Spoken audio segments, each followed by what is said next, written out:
Fundamentos bíblicos de la antropología. Tenemos el mejor cerebro de toda la naturaleza. ¿Sí? Ahí tienen en esta lámina el cerebro de algunos animalitos, incluso los más cercanos a nosotros, como este mono rhesus o el chimpancé, pero nosotros tenemos un cerebro muy especial. La diferencia entre un chimpancé y nosotros es de 1000 centímetros cúbicos, redondeando las cifras, claro. Y tener un cerebro que tiene una capacidad de 1000 centímetros cúbicos más es una gran diferencia. A veces cuando los evolucionistas nos comentan de que el 98 no sé cuántos o 99% del genoma es común entre chimpancés y nosotros, da la impresión que el chimpancé se mueve un poquito y se convierte en humano. Y no es así, no es así. Hay una gran diferencia entre nuestro cerebro y el cerebro del animal más parecido a nosotros. Y evidentemente esos 1000 centímetros cúbicos trae unas consecuencias. Y esas consecuencias es que si tenemos una computadora mejor, puede manejar más programas y los programas más complejos. Entonces, si uno tiene una computadora que es más fuerte, que tiene más cosas, pues eso permite el que pueda manejar más programas y programas más sofisticados. Entonces, nuestro cerebro tiene una serie de programas como una computadora, no solamente es un montón de neuronas ahí como un papel blanco que se dijo en el pasado, donde empezamos a rellenar y a ponerle datos. Es verdad que a lo largo de la vida le vamos metiendo datos, claro que sí. La memoria es eso, una base de datos. Pero es que nuestro cerebro no solamente es una fuente de datos, sino que es capaz de resolver problemas, lo que se llama la inteligencia, resolver problemas que se plantean por primera vez. Pero además tiene otros programas, como por ejemplo la religión es un programa, ¿lo sabían? El concepto de trascendencia es un programa. Es decir, ustedes saben que si compran una computadora y no tiene ciertos programas, no tiene sentido. Para que la computadora sea útil, tiene que tener una serie de programas. Y nosotros tenemos, y la religión es uno. Hay científicos que le llaman a nuestra especie Homo religiosus en lugar de Homo sapiens, porque se entiende que si hay algo que caracteriza nuestra mente es la trascendencia, el deseo del más allá, la capacidad para captar la idea de Dios. Hasta Elena G. White dice que los animales no pueden captar la idea de Dios, solamente nuestra especie, porque tiene ese programa. El lenguaje es otro programa. Y la ética, la conciencia. Nosotros tenemos un programa como en las computadoras, ¿no? Que cuando hacemos una cosa mal, ¡pam!, se raya en rojo, ¿no? Que fastidia, ¿verdad? ¿Qué le pasará a esta palabra? ¿Hay alguna H que no le he puesto, un acento que no? Porque la computadora tiene razón cuando se prende en rojo. Nuestra conciencia, cuando nos hemos portado mal, ¡pam!, aparece en rojo. Y ya le puedes dar las vueltas que sea, ahí está el rojo que te está diciendo no te portaste bien, aquello no se hizo bien. Tenemos programas de ese tipo. Y es porque nuestro cerebro tiene tanta capacidad, porque 1000 centímetros cúbicos más que el cerebro de un chimpancé, estamos hablando de muchísima diferencia. No es que tenemos un cerebro un poquito mejor, sino que realmente es asombrosamente muchísimo mejor. Y eso permite que nosotros podamos hacer muchas cosas que los animales no. Entonces, entre esas cosas está la trascendencia, como he mencionado, y nosotros nos hacemos preguntas muy profundas, las típicas. ¿Qué es un ser humano? ¿Quiénes somos? ¿De dónde venimos? Ahí tienen a un científico, Stephen Minger, biólogo celular, que él reconoce que finalmente esas son las preguntas importantes, las que dan sentido, las que proporcionan significado a nuestra existencia. Y eso se lo pregunta a nuestro cerebro, que sepamos no lo hace un cerebro animal. Aunque haciendo un pequeño paréntesis, no sabemos qué pasa dentro de un cerebro animal. ¿Sí? No sé si ustedes han visto alguna vez un perrito cuando está ahí posado, que parece que está pensativo, ¿no? Yo a veces he visto pasar un perro caminando para un lado y siempre tengo la tentación de decir, ¿a dónde vas? ¿No? Porque parece muy determinado a algo, ¿no? Y he visto tantos animales en posición así reflexiva. ¿Han visto ustedes los búhos y las lechuzas con esos ojos? Que parece que están pensando, ¿no? Todo el día. Y uno se pregunta, dentro de esa cabecita, ¿qué pasa, no? Entonces los científicos no sabemos qué pasa porque no nos podemos comunicar con ellos. Estudiando el sistema nervioso central, el cerebro, entendemos que no hay trascendencia, porque no existen las áreas adecuadas para que produzca ese tipo de pensamientos. Pero, vuelvo a repetir, todavía no sabemos mucho sobre lo que pasa dentro de la mente de los animales. Las preguntas más trascendentales, ¿qué es un ser humano? ¿Quiénes somos? ¿De dónde venimos? Esas son preguntas históricas, como hemos dicho antes en la diapositiva anterior. Es decir, finalmente, ¿quiénes somos? Se trata de encontrar sentido a nuestra vida, ¿no? Yo quiero saber, decía un antropólogo, yo quiero saber quién soy y qué es lo que me ha hecho como soy. Finalmente, yo quiero conocer mis raíces para entender y adquirir significado para la vida, ¿no? Javier Sierra, no sé cuántos lo conocen, un autor bastante contemporáneo, dice, nacemos sin saber de dónde venimos y nos morimos sin saber a dónde vamos. Ningún avance científico nos ha ayudado a levantar el velo de ese misterio aún. Es decir, finalmente, con tanto avance de la ciencia, seguimos sin saber ni de dónde venimos ni a dónde vamos. Todos son teorías, hipótesis, argumentos, pero en definitiva no estamos seguros de nada. Así que no hemos avanzado en definitiva en nada, ¿no? Bueno,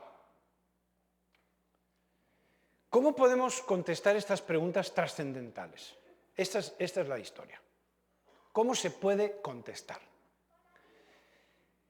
Muy bien, pero hay algo más. Hay algo más. Yo he estado todo el tiempo con una cierta tensión, por ejemplo, con Davidson, cuando decía la sola escritura. Yo digo, a ver si metemos la naturaleza, pero ya vi que seguimos pensando con la sola escritura. Después tuve también la esperanza con otros oradores de que finalmente se metiera la naturaleza y nos cuesta pensar que es una fuente de información. Es una fuente de información la naturaleza. Ya vamos a meternos un poquito con eso. Es decir, para yo poder conocerme bien, conocer mis raíces y encontrar sentido y profundizar en el tema, necesito de dos fuentes de información. Una es la Biblia, evidentemente, la revelación en general, porque yo incluyo a Elena G. White perfectamente dentro del grupo de la revelación.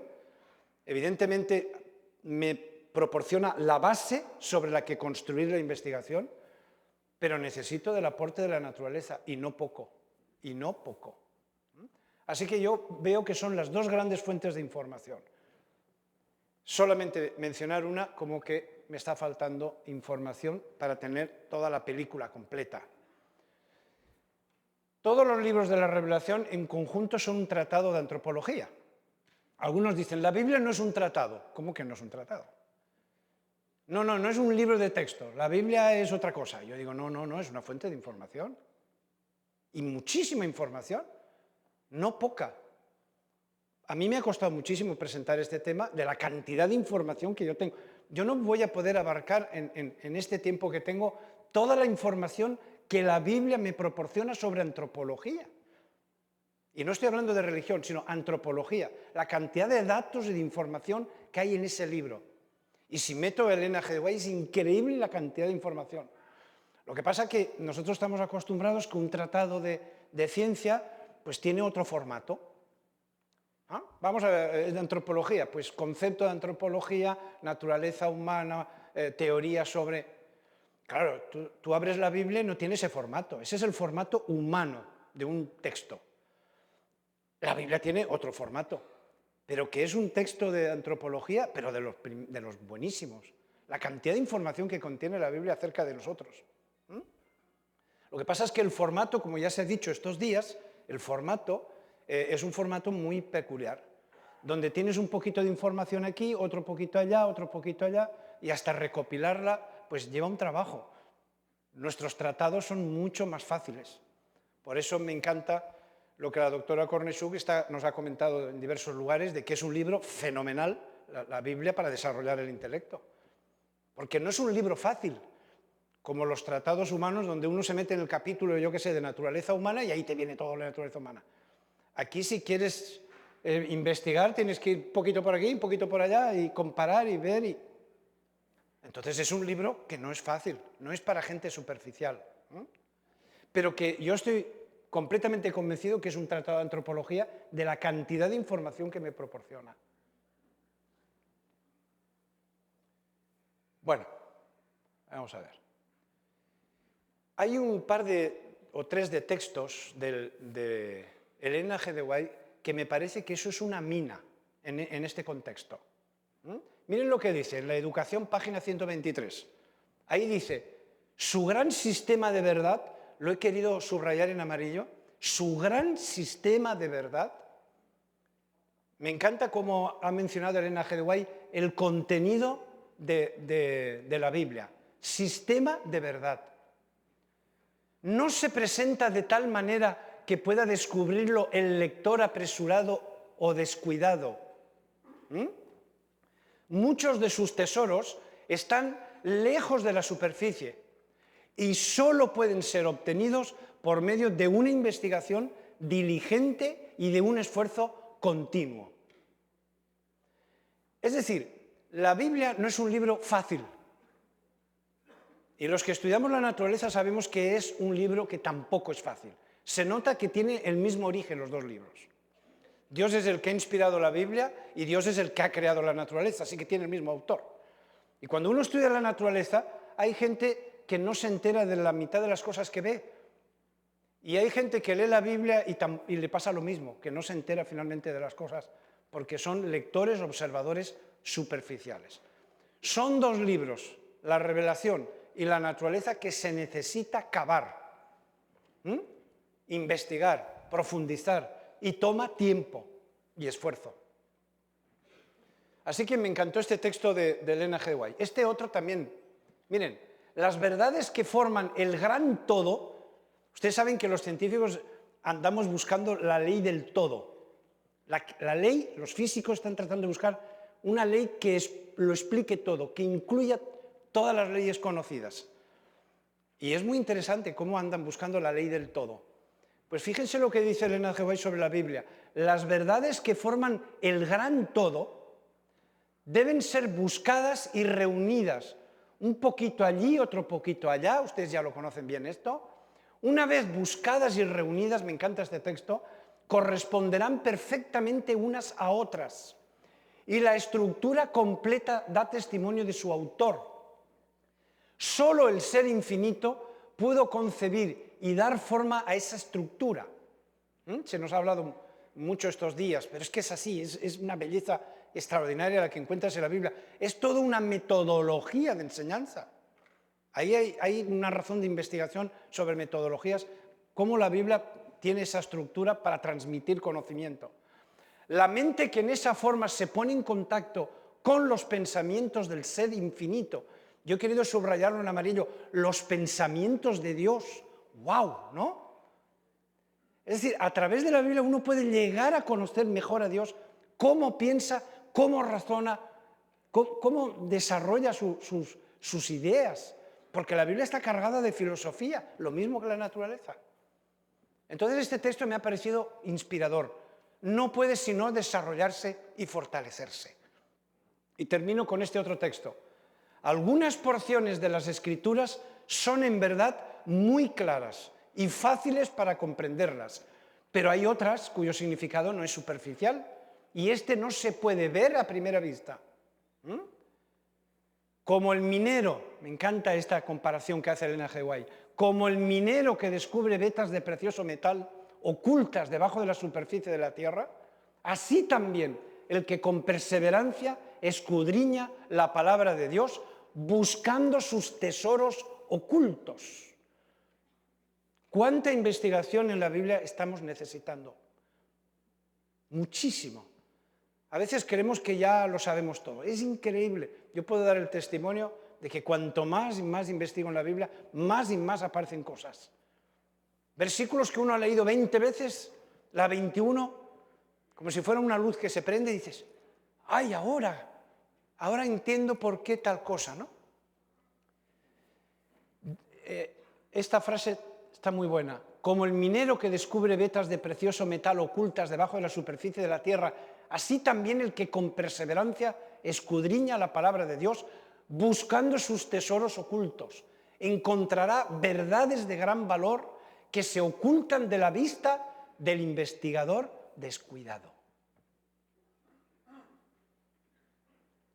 Y así es como hay que investigar en la Biblia. Hay que cavar, hay que profundizar, hay que preguntarse cosas. La base de la investigación son los interrogantes. No tengan miedo a preguntarse cosas.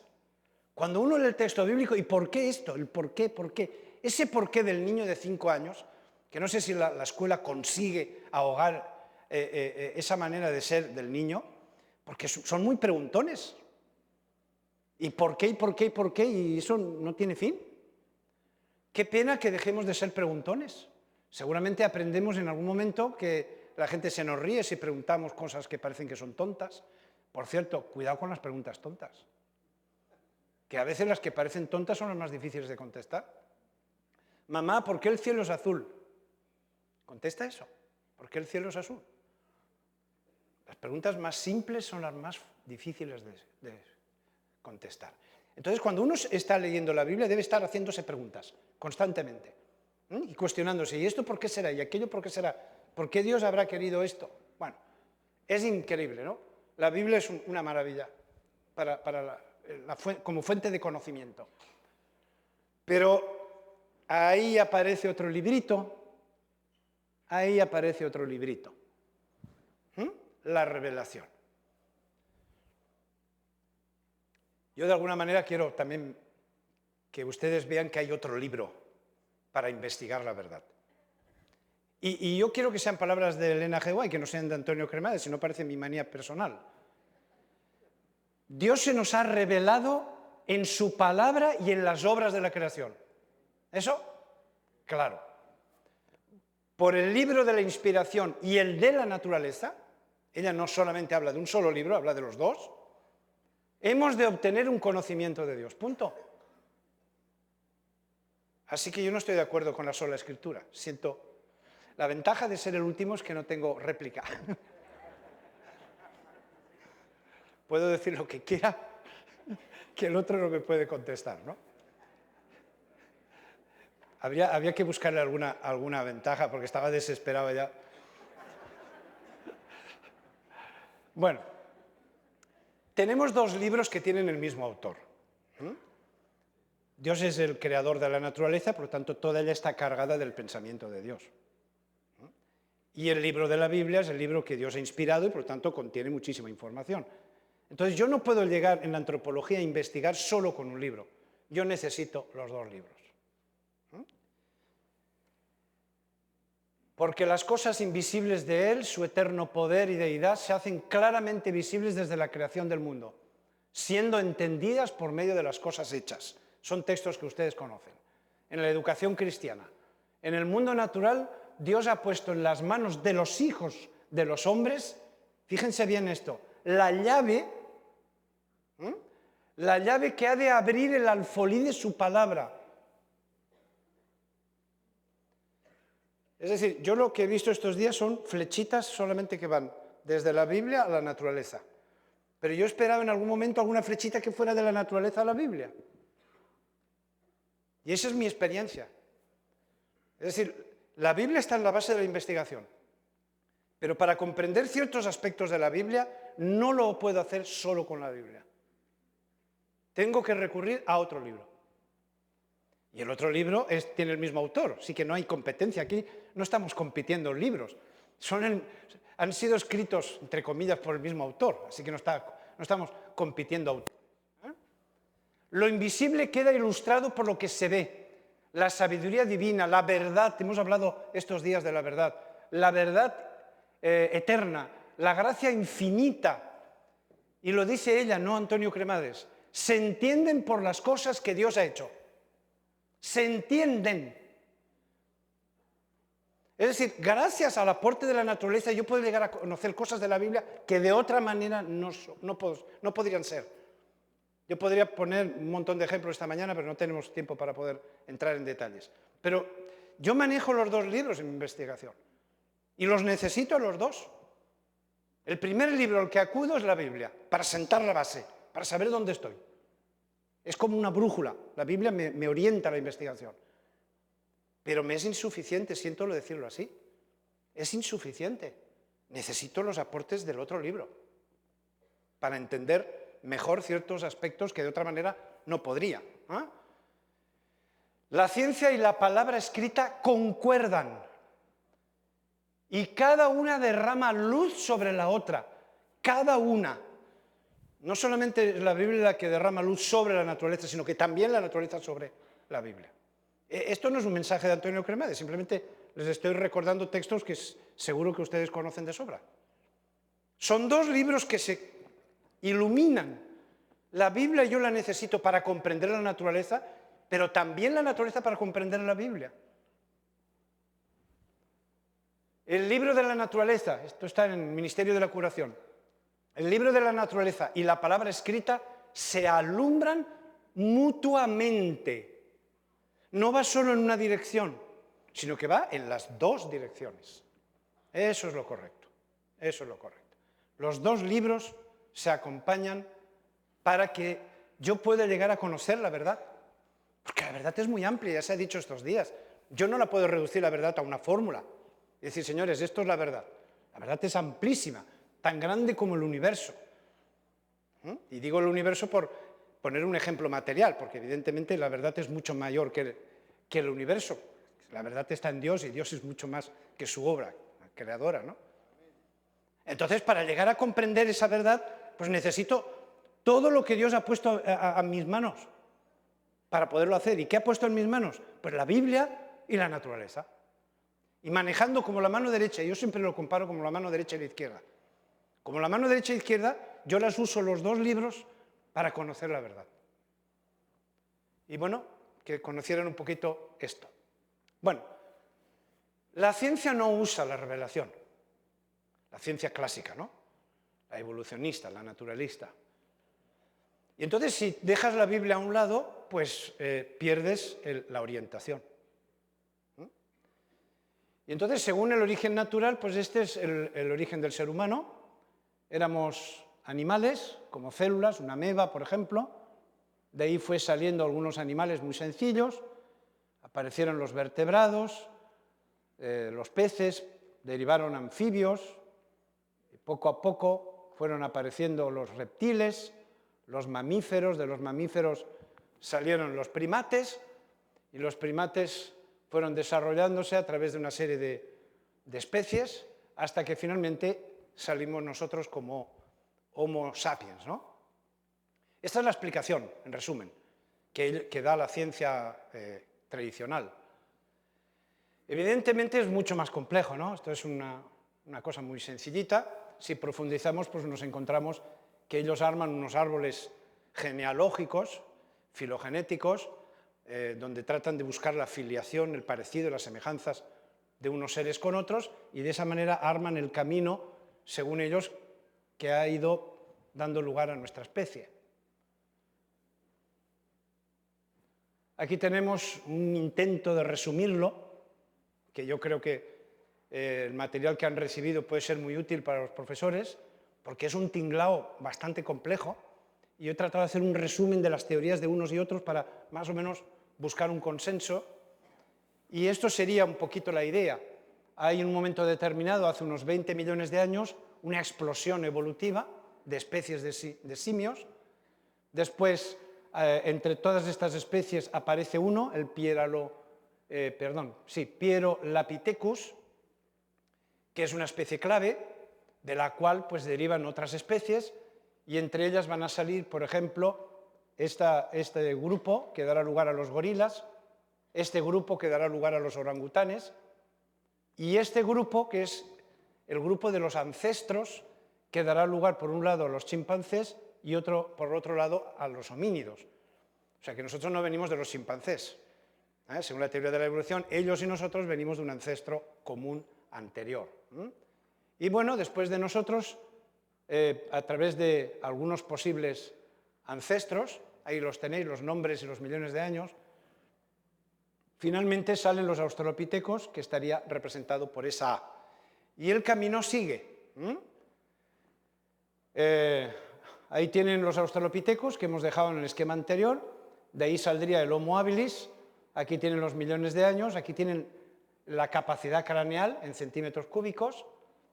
Esto del modo significa la tecnología que tienen, es decir, el modo 1 es una tecnología muy simple, a base de hachas de mano, de piedra, muy sencillas, muy toscas, poco elaboradas. Y bueno, conforme pasamos del Homo habilis al erectus, pues ya ven que la capacidad craneal sube, el tiempo ya es más cercano a nosotros y la tecnología también cambia, a un modo 2, ya es más perfeccionada. Y luego pues el erectus se ramifica en el neandertal y en nosotros, con las distintas razas y demás. Esto es un poquito el resumen así, haciendo un esfuerzo para que ustedes tengan un diagrama lo más representativo según los diferentes autores paleoantropólogos que han tratado de decirnos cuáles son nuestros orígenes.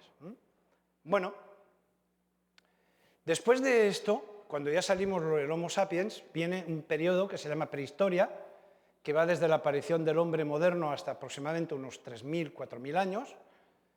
Después, dentro de ese periodo hay como 3 grandes fases, o periodos, subperiodos, que ustedes habrán oído hablar: el paleolítico, el neolítico y la edad de los metales. En el caso del paleolítico, pues nos habla de que los primeros homínidos vivían en cuevas, eran cazadores, recolectores, vivían en grupos pequeños, así que fíjense desde lo antiguo que es el método de los grupos pequeños. Eran grupos familiares, lo más probable, grupos familiares, retengan este dato, una veintena de personas más o menos. Esta gente pues construía sus herramientas de la forma más simple, como por ejemplo hachas de piedra. Eran capaces de fabricar el fuego, pero de la manera más primitiva posible, haciendo saltar chispas con una piedra contra otra, o con un palito sobre una piedra, etc.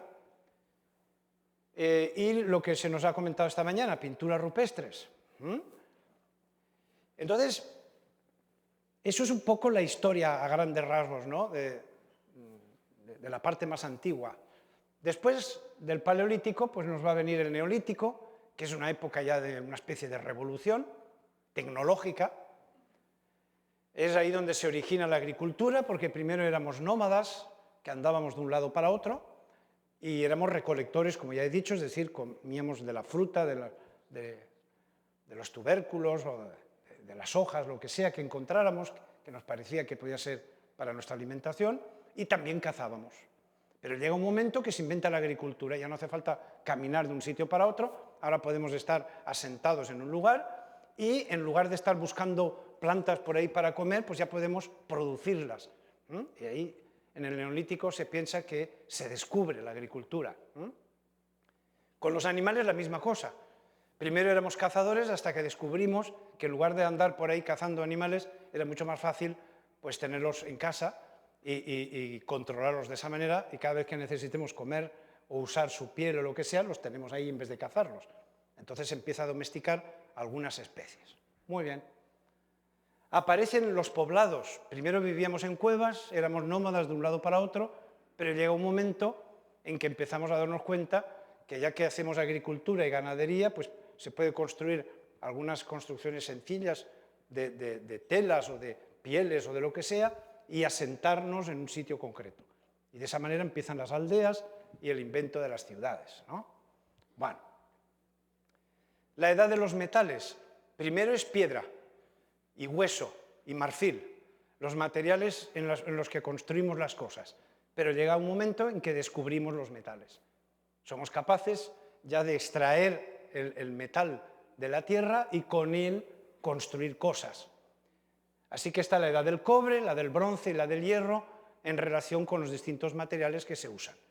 Y en ese orden. Primero descubrimos el cobre, después el bronce y finalmente, el último periodo, el hierro.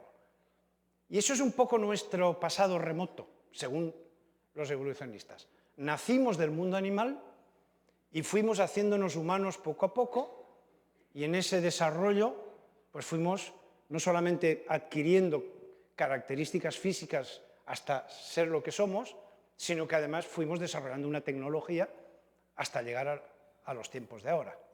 Bueno, esto sería un poquito la idea.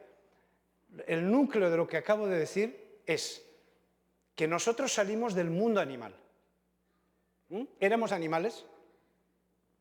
Los biólogos siguen pensando que seguimos siendo animales, pero vamos a dejarlo ahí. Éramos animales y poco a poco fue apareciendo la humanidad.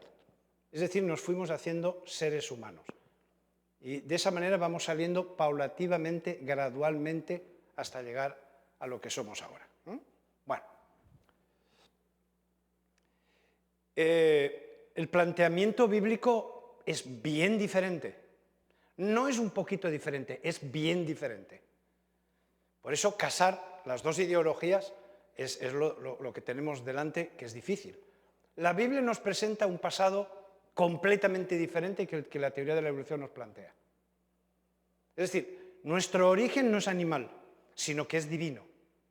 Hay un ser que es inteligentísimo, que nos planifica y nos crea. Entonces el planteamiento es bien diferente al que plantea la evolución, pero completamente distinto. Y por eso choca con la fe. Porque el planteamiento bíblico lo vamos a ver que va por un lado y lo que nos aporta el conocimiento científico pues es otro. Y claro, ahí está nuestro trabajo como docentes e investigadores. Tenemos que ver cómo casar los datos, las evidencias, lo empírico, que no podemos escondernos, sino que hay que agarrarlos como los cuernos de un toro, que de frente, no hay que torearlo, hay que enfrentarlo. Y tendremos que dar una explicación. La Biblia nos presenta una creación muy interesante. Yo como biólogo me encantaría que la Biblia tuviera más datos. Me encantaría, claro. Es decir, para un creacionista, la Biblia me da poca información. He dicho antes que es un tratado de antropología porque me dice muchas cosas. Pero es que los investigadores somos muy exigentes porque queremos saber muchas más. Entonces, cuando tú lees eso, te quedas siempre con hambre. ¿Y cómo fue esto? ¿Y cómo sería el otro? Luego tienes las evidencias por el otro lado. ¿Cómo casar con lo que dice la Biblia? Entonces, te gustaría conocer más detalles para poder facilitar la comprensión de cómo ocurrió.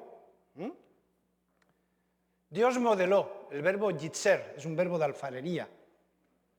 Es decir, al igual que un alfarero trabaja la arcilla para fabricar piezas de cerámica, pues así Dios, algo así, trabajó la tierra para sacarnos de ahí. Así que Dios modeló al hombre del polvo de la tierra, lo tienen también en hebreo, afar min ha'adama, que significa polvo de la tierra, pero es un polvo muy finito, ese polvo que se pega a los zapatos cuando caminas, ese polvillo tan finito, pues eso es afar. Entonces el texto está queriendo decirnos que nosotros estamos hechos de tierra. Y eso decimos, pues bueno, normal, ¿no? Bueno, ustedes y yo lo sabemos porque pertenecen a la época de la ciencia. Pero la ciencia ha venido diciendo durante siglos que nosotros estábamos hechos de un material vital que era distinto a la roca. La roca es un material y nosotros estamos hechos de otro material. Sin embargo, el texto te está diciendo, estás hecho del mismo material que la roca, estás hecho del mismo material que la tierra. Y la ciencia no andaba por ahí, pensaba que la carne es otra cosa, hasta que la ciencia ha descubierto que la carne está hecha de tierra. Si yo hago un análisis químico de mí o de la tierra, encontramos los mismos elementos químicos, los mismos componentes, no tenemos ninguno diferente. La misma química del suelo es la nuestra. Entonces el texto te está diciendo, Dios ha usado la tierra para hacerte, estás hecho de tierra. Si hubiéramos seguido la información y hubiéramos aceptado la información bíblica, nos hubiéramos ahorrado muchos años de conocimiento falso, porque la Biblia ya te estaba diciendo que estamos hechos de tierra. Bueno, y después Dios le agrega el famoso soplo de aliento de vida, que no hay manera de saber qué es. Hay preguntas que a un biólogo ustedes nunca le tienen que hacer, ¿de acuerdo? Y una de las preguntas es ¿qué es la vida? Si me preguntan qué es la vida, les diré que no lo sé. Yo puedo explicar cosas de cómo se comporta la vida, pero definirla sigue siendo un misterio. Entonces, ¿qué es lo que Dios le pasó a Adán para que viviera? No sabemos. Pero aire no. Porque eso de sopló el aliento da la impresión que Dios le pasó aire. Si fuera así, ya sabríamos cómo resucitar a un muerto. Claro, le soplamos en la nariz y lo traemos de vuelta. Ojalá fuera tan sencillo. Claro, pero sabemos que eso no es así. Ustedes y yo sabemos el aire de qué está compuesto. Hoy la ciencia nos ha descubierto de qué está compuesto el aire. Pero en aquel entonces, ¿qué sabían? Entonces el autor bíblico que lo escribió, nosotros pensamos que Moisés, pues hizo lo que pudo para explicar lo que no entendía. Los pobres profetas a veces les toca eso. Es decir cosas que no saben muy bien qué es eso y usan las mejores palabras que encuentran de su cultura, de su época, pero ahí lo dejan. Pero desde luego, en aquella época, un ser está vivo cuando respira. Ese es el concepto. Tú respiras, estás vivo. No respiras, estás muerto. Y los enterraban. Y alguno tenía un ataque de catalepsia, daba la impresión de que estaba muerto porque parecía que no respiraba y lo habían enterrado. Y hay varios casos que se han encontrado de personas que se volvieron en sí estando bajo tierra. Imagínense la desesperación por salir de ahí, no podían, y después sí que se murieron de verdad, ¿no? Pero nosotros el concepto de vida no es eso. Entonces, ¿las plantas respiran? No, no son seres vivos. Y ustedes dirán, sí respiran. Bueno, ustedes lo saben por la ciencia.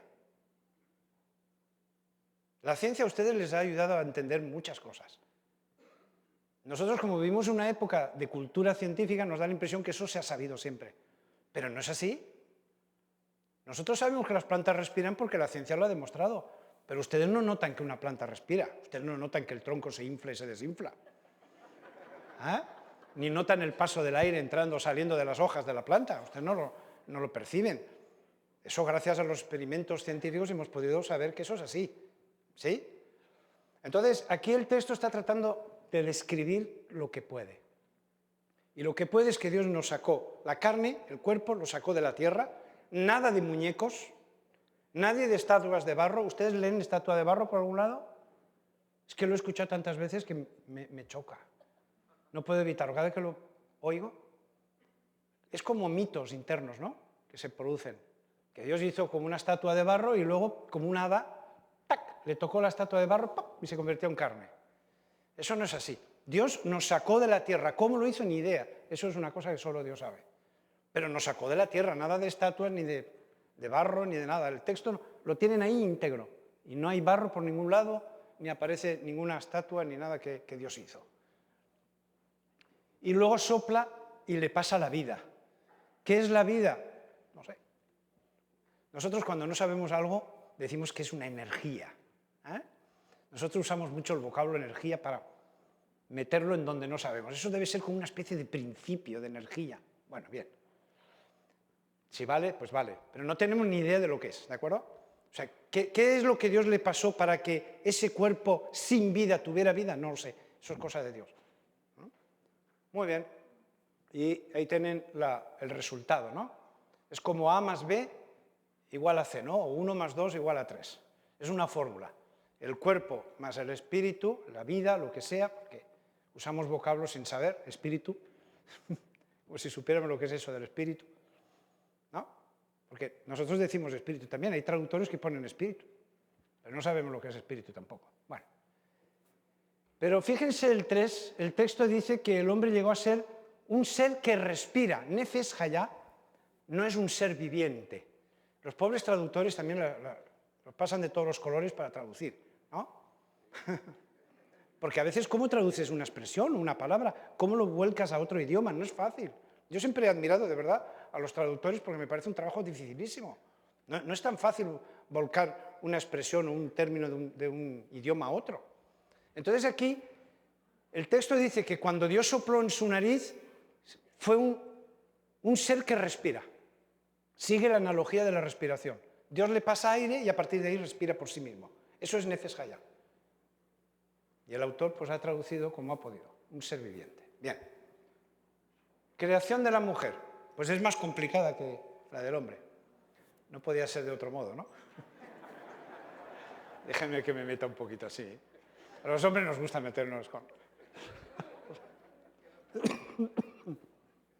Bueno. La creación del hombre tiene un solo versículo, Génesis 2:7. La de la mujer, 2 versículos. No sé, ustedes interprétenlo como quieran eso. Así que en la creación del hombre emplea una diapositiva, aquí necesito 2. Bueno, dejando las bromas. La creación de la mujer tiene 2 partes. La primera, hay una intervención quirúrgica. Y si no, Dios hace caer un profundo sueño sobre Adán. No es que se durmió, no es un sueño natural. La palabra en hebreo que viene no es fácil traducirla, porque ¿cómo lo traduces? Porque lo durmió, pero en realidad no era un sueño, no es que se durmió. No es que le entró un sopor especial y se durmió, sino que es un sueño sobrenatural, una especie de coma inducido. Solo Dios sabe qué es lo que hizo con el pobre Adán, ¿no? Pero me lo durmió. Pero me lo durmió con una especie de anestesia. Claro, yo no puedo traducir anestesia o coma, porque tampoco es eso. Pero uso esos ejemplos para hacernos una idea de que ese dormir es un dormir anómalo, no es un dormir, no es un sueño natural. Bueno, mientras duerme, toma una de sus costillas, evidentemente lo abrió para sacarle la costilla, porque luego dice que cerró. No sé si es que a Moisés se le olvidó lo de abrir. No lo sé, a lo mejor no abrió, no sé. Vamos a dejar estas cosas.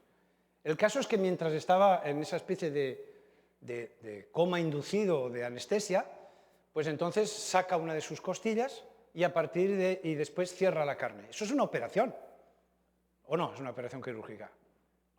Es decir, Adán recién creado me lo lleva al quirófano. Por eso digo que pobres hombres, ¿no? Lo que hemos sufrido por vosotras. Bueno. La segunda parte es una obra de bioingeniería, ¿o no? Es decir, de esa costilla es una muestra de tejido. Lo podemos decir en un plan más científico. Es una muestra de tejido, con una serie de células. Yo necesito células para clonar. Entonces, la clonación, la ciencia me ha permitido entender un poquito el texto de la creación de la mujer. Yo no estoy diciendo que Dios clona a la mujer, por favor, tampoco es eso. Sino que la clonación me ha ayudado a entender el proceso de la creación. Porque si no era como demasiado fantasioso, ¿no? Dios le saca un hueso a él y de ese hueso me hace a ella. Como que es un poco del mundo de la fantasía, ¿no? De los cuentos de hadas y no sé qué. Pero cuando uno va viendo la ciencia cómo avanza y uno va entendiendo de que a partir de una célula podemos hacer un individuo completo, recuerdan a la famosa Dolly, hemos clonado muchas especies, hasta primates hemos clonado. Y todo a partir de una célula, a partir de una célula. Hemos sido capaces de sacar un individuo completo. Entonces, cuando uno lee el texto bíblico de que Dios, a partir de una muestra de tejido que le saca a él, hace a ella, pues es entendible. Salvando las diferencias, claro. Porque nosotros para clonar necesitamos un montón de cosas que ahí no están. Estamos hablando del creador. Pero que es creíble, eso es lo que yo quiero que vean. Que gracias al conocimiento científico, cuando uno lee ese texto, lo ve como algo creíble. Ya no está cargado de fantasía. Uno dice, no, es que es posible. A partir de una muestra de tejido se puede sacar un individuo completo. Entonces el texto empieza a tener ya otro cáliz, otro aspecto. Bueno, vamos a dejar esto. ¿Se han fijado del protocolo de creación? No vamos a comentarlo tampoco porque tenemos que ir... Hay todo un protocolo de creación. Primero, el proceso de creación del hombre, lo acabamos de mencionar. Luego Dios me lo lleva al huerto del Edén, le presenta todos los árboles que hay allí para comer. Hay un árbol especial, que es el de la vida. Hay otro árbol, que es el de la ciencia del bien y del mal. Todos los árboles son para comer, menos el de la ciencia del bien y del mal. Y todo eso se lo está haciendo a él. Él todavía no está. Después, además, le hace pasar los animales que había creado para que le ponga nombre. Ella todavía no está. Y después viene la creación de ella, pero no usa el mismo método que la creación de él.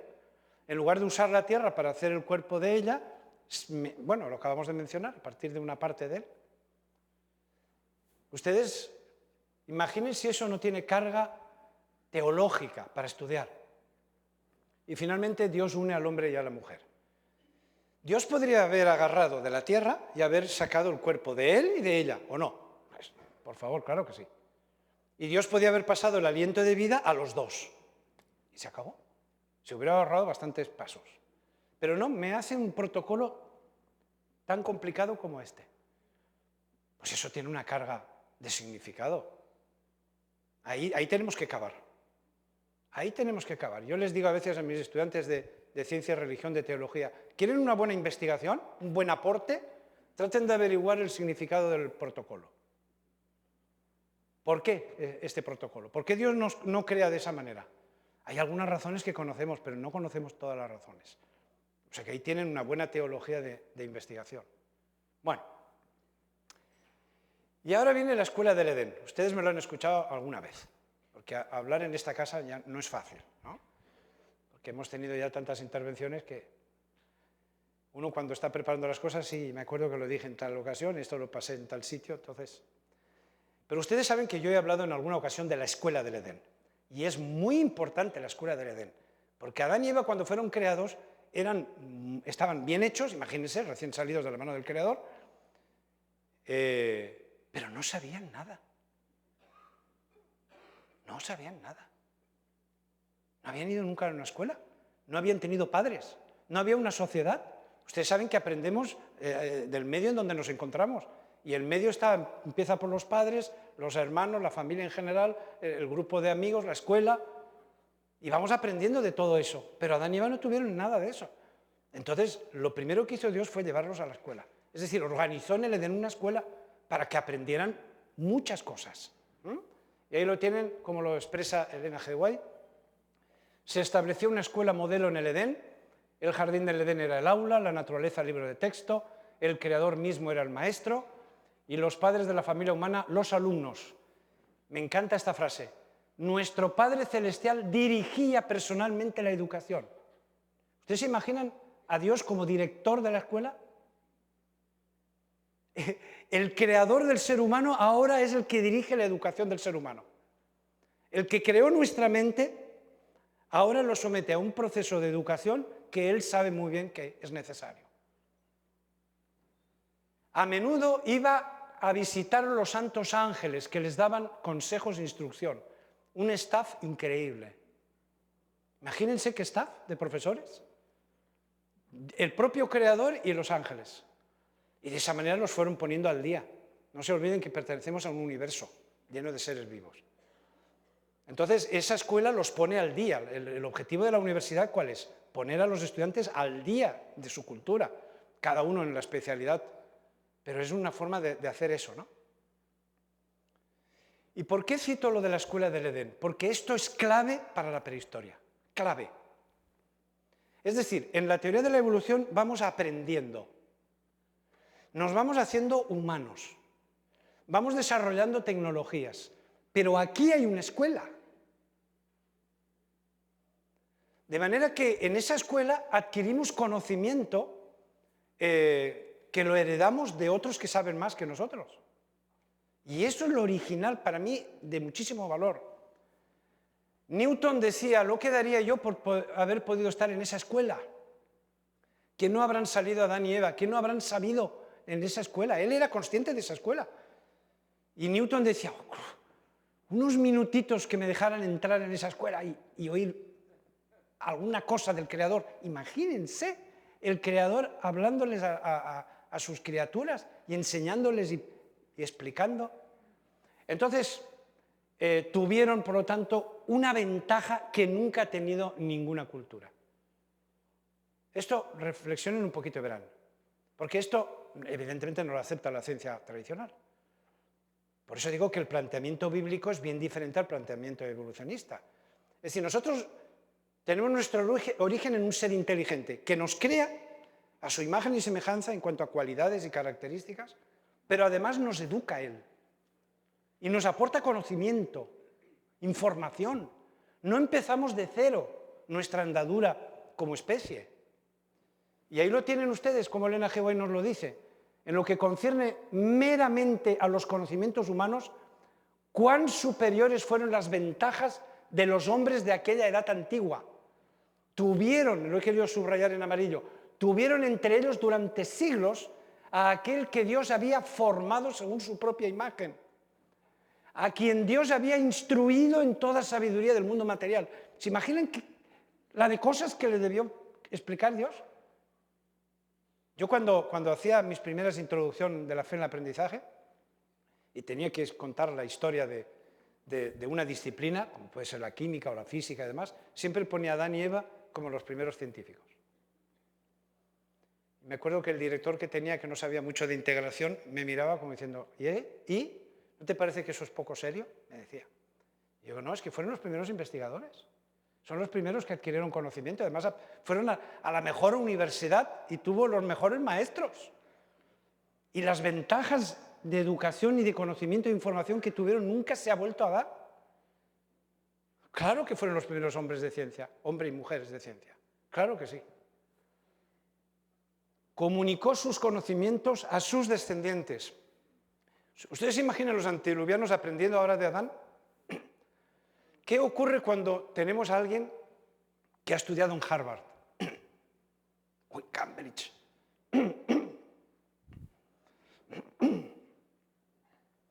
O ha sido discípulo de no sé quién, que es famoso porque es un premio Nobel. ¡Guau!, ¿no? Cuando es un discípulo de una persona emérita, ha estado en una universidad. Pues ustedes imagínense lo que era poder dialogar con Adán, que había estado en la mejor universidad de su tiempo. El conocimiento que ese hombre debió tener. Entonces, es normal que la civilización antediluviana fuera una gran civilización. Porque no partió de cero.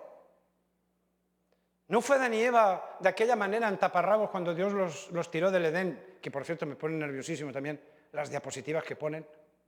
Si los taparrabos que llevaban Adán y Eva, hay gente que se olvida que Dios los vistió. Entonces van vestidos de cualquier forma y todos desaliñados de aquella manera. Es decir, tenemos la prehistoria tan metida aquí dentro que cuando representamos a Adán y Eva saliendo del Edén los presentamos de aquella forma, ¿no? Como si salieran de una cueva de las cavernas de estas de la prehistoria, ¿no? Bueno, vamos a ver si esto me quiere hacer caso. Ayuda. Ahora, entonces, nosotros no aprendimos la agricultura en el Neolítico. ¿Sí? No se nos ocurrió la idea de ser sedentarios y construir aldeas y domesticar plantas o animales. Es que eso está desde los mismos albores. Ustedes lo saben muy bien. Adán, miren lo que dice respecto a él. Tomó pues Dios el Eterno al hombre y lo puso en el huerto del Edén. O sea, la agricultura ya lo tienen ahí para que lo cultivara. Ya tienen la agricultura desde el mismo inicio. La ocupación que Dios pensó para Adán y Eva, ahí la tienen, la agricultura. Así que la agricultura ya está desde el comienzo de nuestra historia. Pero los evolucionistas lo presentan en el Neolítico, claro. Porque para los evolucionistas salimos del mundo animal y nos vamos hominizando. Pero el planteamiento bíblico es completamente distinto. Tenemos un creador inteligente que además nos forma en una especie de universidad del Edén. Entonces, claro, la civilización va muy deprisa, porque no parte de cero, sino que ya hemos aprendido cómo es la agricultura. Y el Eterno lo sacó del huerto del Edén para que labrase la tierra. Además, esa agricultura se continúa después de salido del Edén. Lo mismo podemos decir de la ganadería. Abel ya fue pastor de ovejas. No aprendimos a domesticar a los animales como dice el Neolítico, sino que nosotros desde el mismo origen ya teníamos animales domésticos. El propio Abel era pastor. ¿Pero por qué eso está en el principio? ¿Por qué está todo eso ya en Génesis 4? ¿Por qué está al principio de la civilización? Porque tuvimos una escuela. Y aparte que Adán y Eva eran muy inteligentes, y aparte vivían muchos años, que eso también hay que decirlo.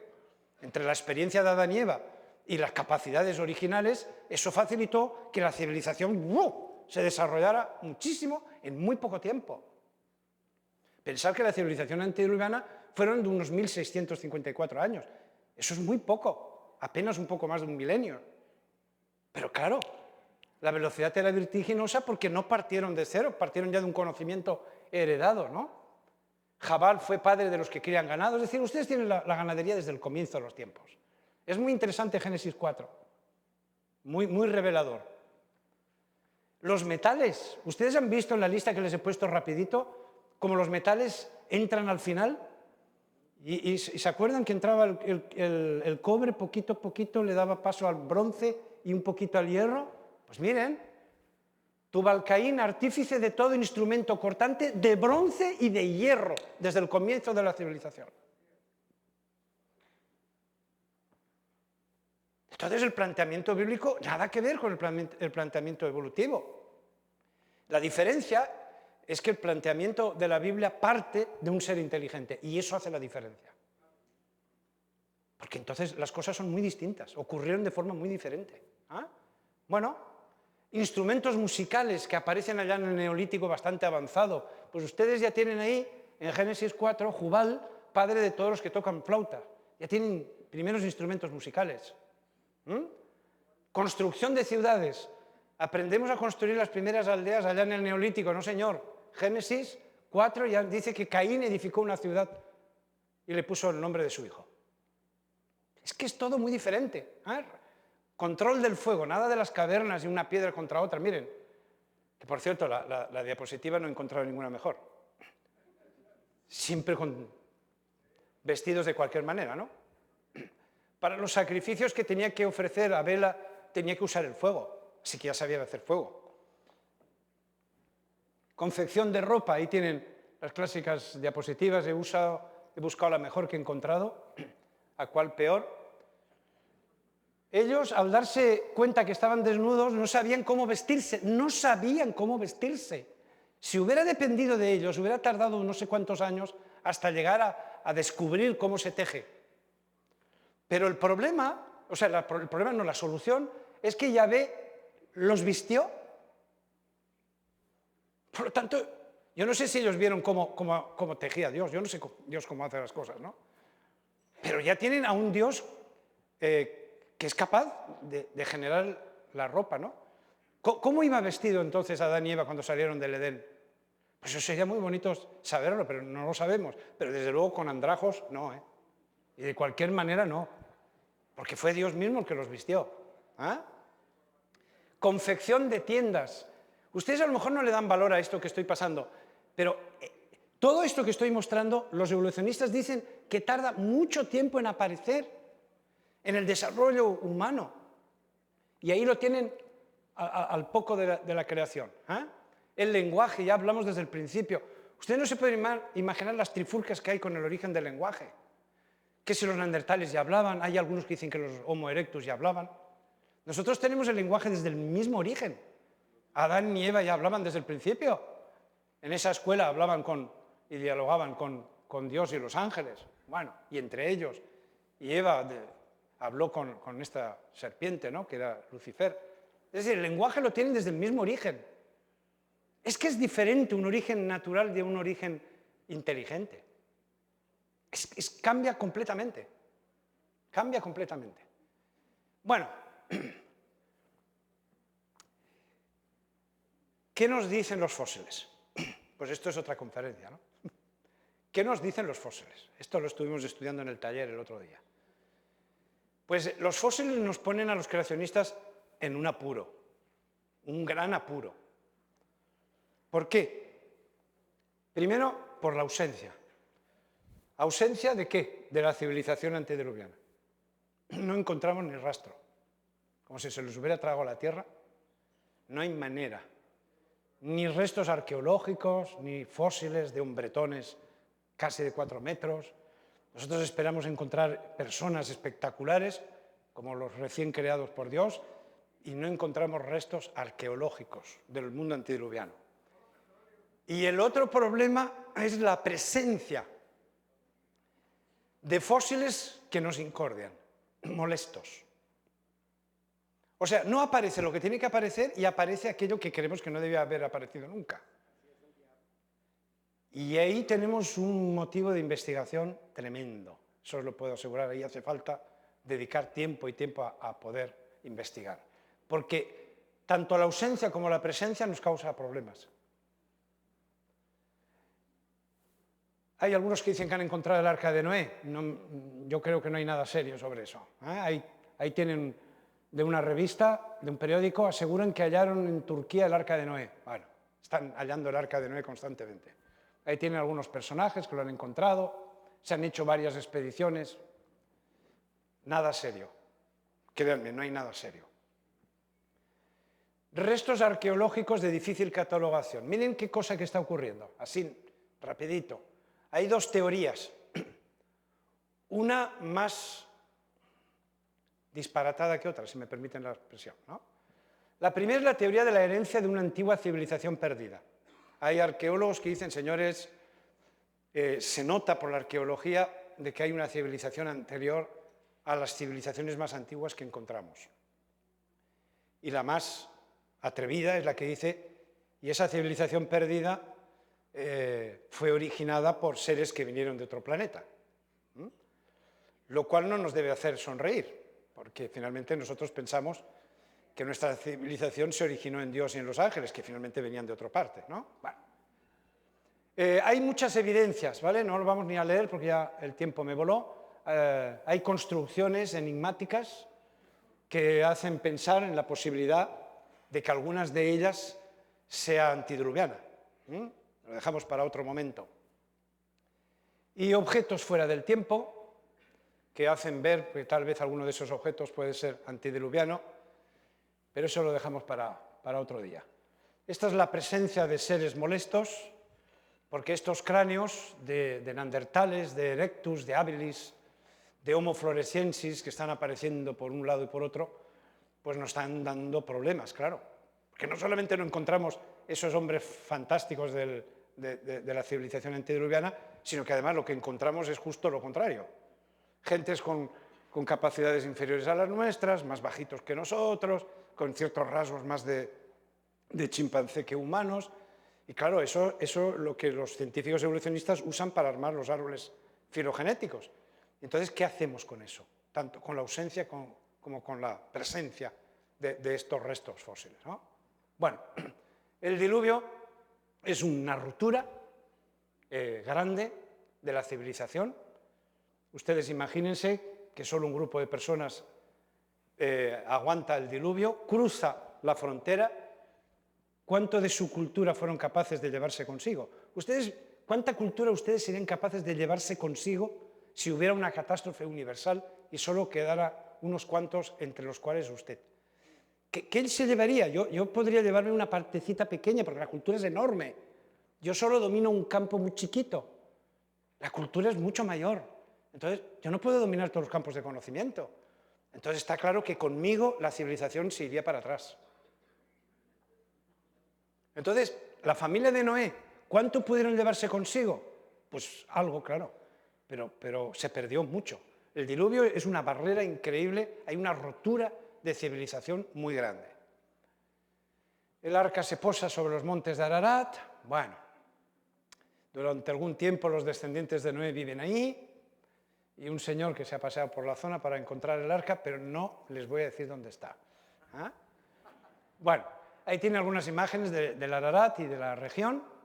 Es una región fértil, preciosa, es un valle riquísimo. Es interesante que el origen del cultivo de la vid está en esa región, que incluye el Ararat. Ahí tienen una fotografía de los inmensos viñedos que vi allí, increíble. Así que todo eso encaja perfectamente con la Biblia. Hay una dispersión, ustedes ya lo saben, a medida que se multiplicaron, la apostasía no tardó en causar división entre ellos, y entonces se hacen dos grupos.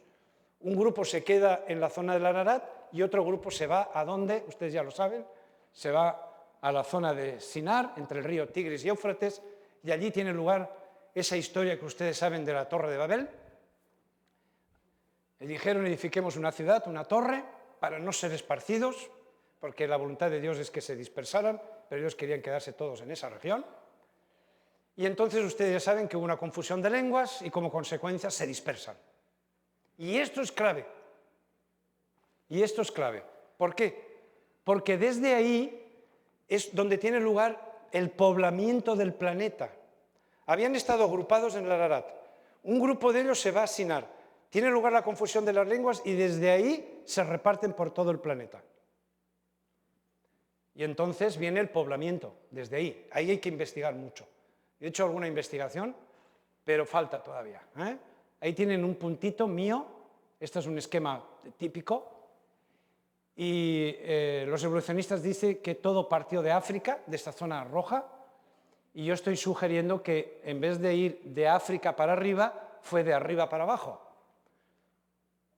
Porque la dispersión finalmente se origina en el Ararat. Y después va a la zona de Sinar con la Torre de Babel y de ahí se dispersa. El resto estamos completamente de acuerdo con el contenido de ellos. Así que miren lo que dice Elena G. White. Los que podían entenderse se reunieron en grupos y unos tomaron un camino y otros otro. Y esa dispersión obligó a poblar la tierra. Así que ya tienen ahí el origen de la dispersión. Haciéndolo todo muy rapidito porque estoy ya fuera de tiempo. Probablemente, por eso lo he puesto en amarillo, probablemente, es una hipótesis, en la expansión por la tierra, unos grupos familiares, recuerden los grupos familiares de las cavernas, unos grupos familiares dieron lugar a grandes culturas. Egipcia, la sumeria, los mayas, aztecas. Mientras que otros vivieron como nómadas de aquí para allá, viviendo en cuevas, fabricando instrumentos líticos y siendo cazadores y recolectores. Evidentemente, con los métodos de datación ahí hay que también luchar, porque ellos lo catalogan desde el punto de vista de los métodos de datación y dicen esto ocurrió antes que esto. Pero nosotros entendemos que las grandes culturas se producen al mismo tiempo que están los cazadores recolectores viviendo en cuevas, porque hoy día lo vemos así, o no lo vemos así. Hay personas que se forman culturalmente y hay familias que prosperan en educación, en cultura, etcétera, y hay otras que van para abajo, van para abajo, para abajo. Si la sociedad no tirara de ellas, se harían dos grupos muy diferentes. Si no hubiera una sociedad que obligara a los niños a ir a la escuela y demás, se formarían dos grupos enseguida. Un grupo de las personas bien formadas, cuyas familias, los padres se preocupan por la formación de sus hijos, y el otro grupo que se iría abandonando, y llegarían a convertirse en una vida sencilla. Bueno, vamos a pasar todo esto. Se nota que hay una cultura global. Por ejemplo, yo he puesto el caso de la pirámide. Hay muchos ejemplos. La pirámide ustedes la encuentran por todo el mundo. Hay pirámides como esta tan bonita de Chichén Itzá en México, pero ustedes van a Egipto y encuentran las pirámides igual, y a Indonesia. Se nota que todas esas culturas antiguas han bebido de una cultura global anterior de la que ellos han sido capaces de heredar. Miren, hay pirámides en todo el mundo. Se podría comentar cada una de ellas de la cantidad de semejanzas que hay de unas pirámides con otras, construidas por culturas diferentes y repartidas geográficamente por todo el planeta. Miren lo que dicen algunos protagonistas, algunos arqueólogos. Dicen, las pirámides emergen de la tierra para recordarnos que en un pasado más remoto, fíjense qué testimonio, existió una civilización global, avanzada, que las construyó. Reaparecen a la luz del sol como testimonios perennes de un pasado perdido. Y lo ponen entrecomillado, libros con páginas de piedra que aún no pueden descifrarse. Páginas enigmáticas y silenciosas que provocan fuertes discusiones verbales entre los partidarios de teorías opuestas que revolotean sobre su interpretación. Es decir, hay arqueólogos que están empezando a decir, señores, esas culturas antiguas que parece que salen de la nada como hongos en el campo, así lo dicen, que ayer estaban en el Neolítico o en algunos casos en la prehistoria, un pasito después surge una cultura impresionante. Eso no es así como ocurre. Por lo tanto, esas culturas, como las que he mencionado, de Egipto, por ejemplo, la maya y demás, han debido de ser herederas de una cultura anterior a ellos. Y hay un autor que lo dice bien clarito, mírenlo. Estoy convencido de que todas las civilizaciones conocidas han fructificado a partir de la semilla plantada por una protocivilización ancestral. La civilización edenita, le llaman. Es increíble, pero nos están haciendo los deberes. Eso teníamos que haberlo escrito nosotros. Las civilizaciones que conocemos en mayor o menor medida serían el producto de la difusión de aquella cultura primigenia que a lo largo y ancho de todo el planeta. Es decir, en fin, vamos a dejarlo aquí. Tiene que ir la Biblia con la naturaleza, ¿lo ven? Necesitamos los dos libros. Pero si ustedes investigan la Biblia en profundidad, con ganas de sacarle todo el jugo, y cavando profundo y dedicándole el tiempo que hace falta, y también miran hacia la naturaleza, ustedes van a enriquecerse en el contenido y en la comprensión de nuestro pasado remoto. Así que Dios nos bendiga a todos, porque ese trabajo no es fácil, requiere de tiempo, de esfuerzo, de dinero, no quería decirlo, pero también de dinero. Somos un ejército pequeño, ya lo dijo la doctora Susan Philip, que somos unos poquitos a favor de la Biblia y muchos en contra. Entonces, el trabajo no es fácil, pero créanme, es un trabajo apasionante. Así que Dios nos bendiga y que podamos, en este campo de la antropología, avanzar en los años próximos. Que Dios les bendiga.